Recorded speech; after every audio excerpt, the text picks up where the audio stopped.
Alright, so today we're going to learn how to make this drip marble cake.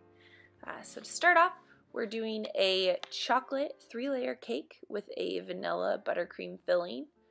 So I always like to make sure you get those levels nice and even, otherwise your cake is going to turn out pretty topsy-turvy. So vanilla buttercream filling for each of those.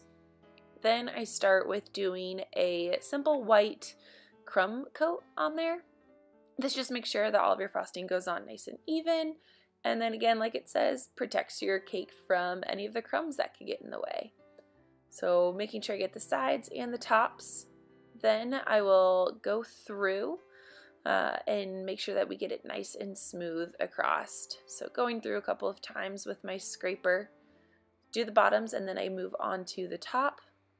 Get the excess from the sides again after it came off from the top. And then I'll start to go through once I get that in a good place and scrape off those edges to make sure I get a nice, clean, crisp edge across. So after I've let it chilled in the fridge for about 15-20 minutes, I'll go back through for my next coat of frosting. This one again is going to be turned more into my decorating style. I wanted to have a clean white background and then add my colors on top of it. So similar across. I'll go through and scrape the sides, and then if I ever see spots that I need to add more frosting this time around, I'll go back through with my frosting piping bag and fill those in. Make sure I get every spot as I'm going through. And then go back around on my scraper and make sure that I get it nice and smooth across the board on there. After I'm good there, I'll go through and scrape across the top that I have.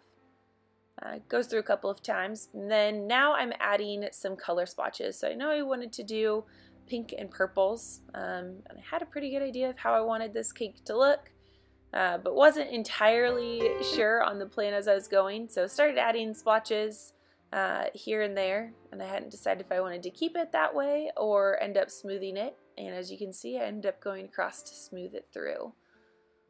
Once I got that in a good spot, I started adding gold leaf, very much into the gold leaf trend right now.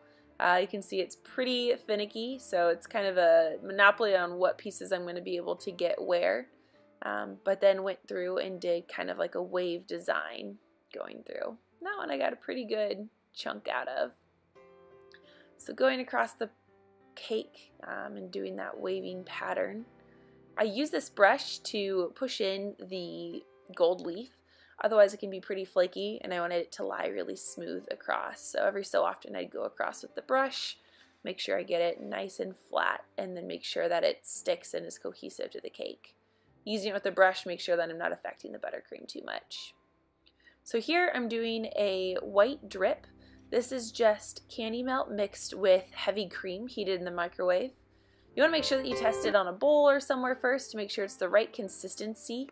Otherwise, it can drip too far or not drip enough and look chunky.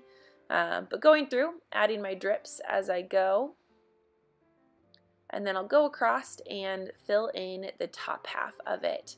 So squeezing just enough through to get a good covering, like so.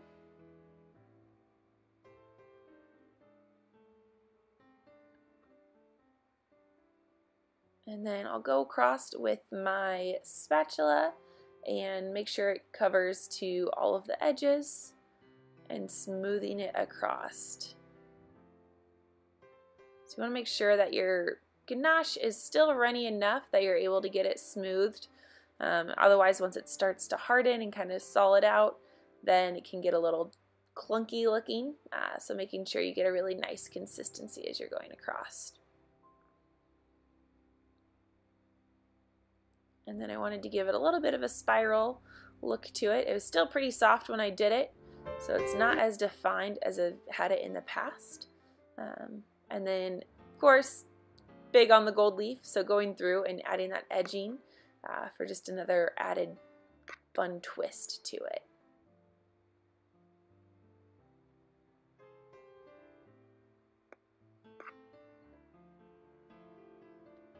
And then Going all the way around here. Again, patting with the brush to make sure that it's nice and flat and adhered to the cake.